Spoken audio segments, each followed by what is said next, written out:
Hello everyone, welcome to my channel Dhara's cooking passion. તો આજની મારી રેસીપી છે મગની છૂટી દાળ।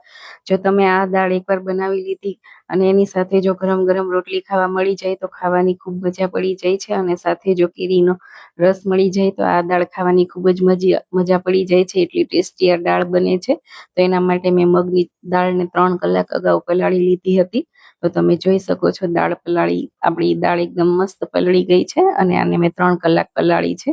તો તમે જોઈ શકો છો આપણી દાળ એકદમ સરસ પલળીને હવે રેડી થઈ ગઈ છે। તો આપણે હવે વઘારની તૈયારી કરીએ।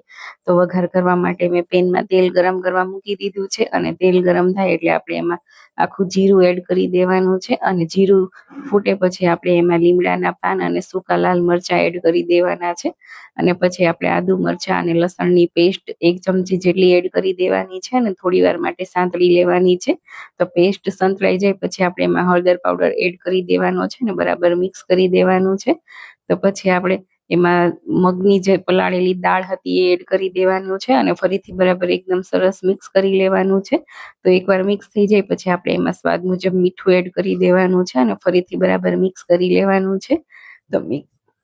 તો ફરીથી મિક્સ કર્યા પછી આપણે એમાં થોડું એવું પાણી એડ કરી દેવાનું છે જેથી આપણી મગની દાળ એકદમ સરસ કૂક થઈ જાય। તો પાણી એડ કર્યા પછી આપણે એકવાર બરાબર હલાવી લેવાનું છે જેથી કરી બધા મસાલા બરાબર મિક્સ થઈ જાય।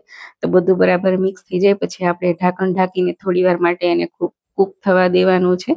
તો તમે જોઈ શકો છો લગભગ 10 મિનિટ પછી આપણી દાળ એકદમ સરસ કૂક થઈ ગઈ છે અને બરાબર ચડી ગઈ છે। તો હવે આપણે એમાં લીંબુનો રસ એડ કરી દેવાનો છે અને લીંબુનો રસ એડ કર્યા પછી આપણે ઉપરથી લીલા ધાણા એડ કરી દેવાના છે અને ફરીથી એકવાર બરાબર મિક્સ કરી લેવાનું છે। તો તમે જોઈ શકો છો આપણી દાળ કેટલી સરસ દેખાઈ રહી છે। તો જોઈને જ ખાવાનું મન થઈ જાય એટલી સરસ આપણી મગની છૂટી દાળ રેડી થઈ ગઈ છે।